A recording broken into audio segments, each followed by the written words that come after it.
We've all seen them. The picture-perfect family. The kind that seems to live inside a sun-drenched photograph. All bright smiles and effortless harmony. For Kelly and Mark, that wasn't just an image. It was an expectation. They were the couple you'd point to and say, they have it all figured out. But behind the curated squares of their Instagram feed, and just beyond the frame of those joyful photos, a different story was unfolding. A quiet, relentless struggle was taking root in the heart of their home. It was a struggle they became masters at hiding, until the day they simply couldn't anymore. From the outside, their challenges were invisible. There was no single catastrophic event. Instead, it was a slow, creeping tide of emotional disconnection. Mark, a dedicated architect, began burying himself in his work. Late nights at the office became the norm, not the exception. He'd come home long after the kids were asleep, the silence of the house a stark contrast to the noise in his head. For him, work wasn't just a career, it was a refuge, a place where problems had solutions, and his competence was never in question. At home, the problems felt different, messier. The emotional needs of his wife and children felt like a language he no longer understood. He felt the weight of providing, of being the rock, so profoundly that he forgot how to be soft, how to be present. Kelly, meanwhile, was drowning in the sheer domesticity of it all. She loved her family with the ferocity that terrified her, but she felt herself disappearing into the role of mom and wife. The mental load was a constant humming anxiety. Doctor's appointments, grocery lists, emotional check-ins, birthday party planning. She felt alone on an island, watching Mark drift further and further out to sea. She interpreted his silence as indifference, his absence as a personal rejection. You start to believe that this is just what marriage becomes, that the passion and the partnership, it evaporates.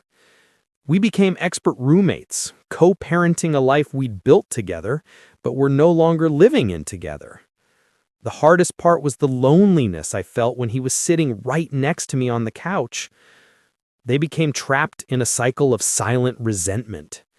Kelly would try to initiate a conversation, her voice laced with unspoken needs, and Mark would hear it as criticism, another problem he had to fix.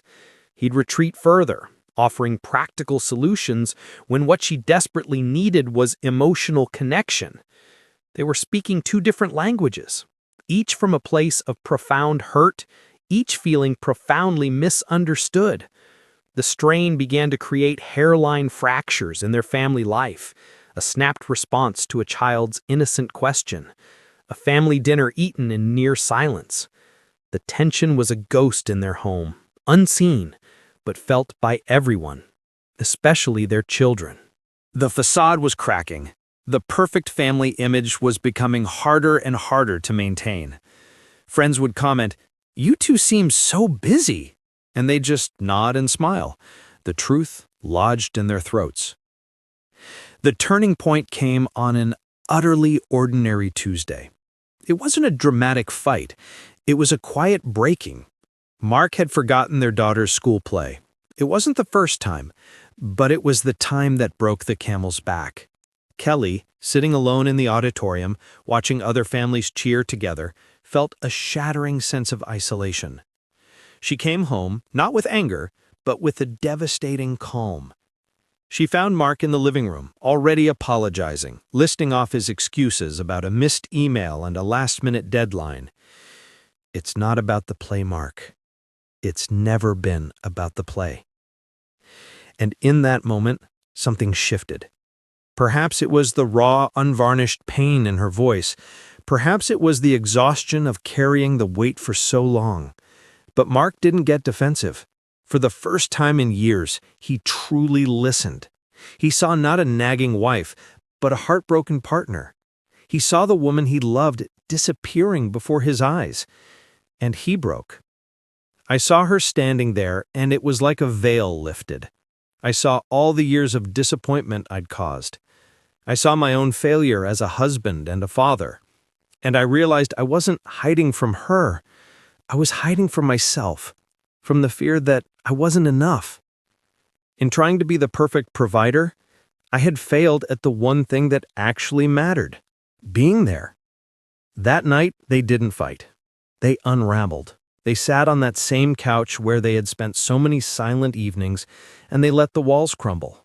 They talked for hours through tears and choked apologies. Kelly shared the crushing weight of her loneliness. Mark confessed the terrifying fear that drove him to work, the fear of not measuring up, of failing the family he adored. It was an emotional reveal born not from drama, but from devastating honesty. They weren't pointing fingers. They were showing each other their wounds. It was the first time we stopped talking about what the other person was doing wrong and started talking about why we were hurting so much. We stopped being adversaries and started being allies again, against the problem, not against each other. The healing didn't happen overnight. It began with a conscious choice, a commitment to vulnerability.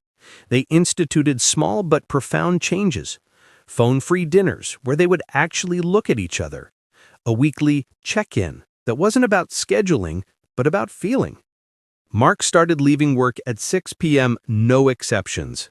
Kelly started carving out time for herself, rediscovering the parts of her identity that existed outside of motherhood. They learned to ask for what they needed, not in code, but in clear, kind language.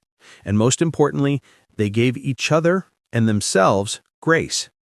The struggle Kelly and Mark faced is one of the most common and yet most isolating in modern family life. It's the struggle of emotional disconnect, of losing yourselves in the roles and responsibilities until you forget the people you fell in love with. Their story isn't about a couple who never had problems. It's about a couple who were brave enough to stop hiding them. Their greatest strength wasn't in presenting a perfect image to the world. It was in embracing their beautiful, messy, imperfect reality together. The family they couldn't hide anymore wasn't a broken one. It was a human one. And in choosing to be seen in all their fragile, flawed glory, they didn't lose the picture-perfect life. They found something infinitely more valuable. They found their way back to each other. If you saw your own story in Kelly and Mark's, know that you are not alone. The bravest thing you can do is to take that first terrifying step toward honesty. Sometimes the most beautiful reveals are not of a perfect facade, but of a healing heart.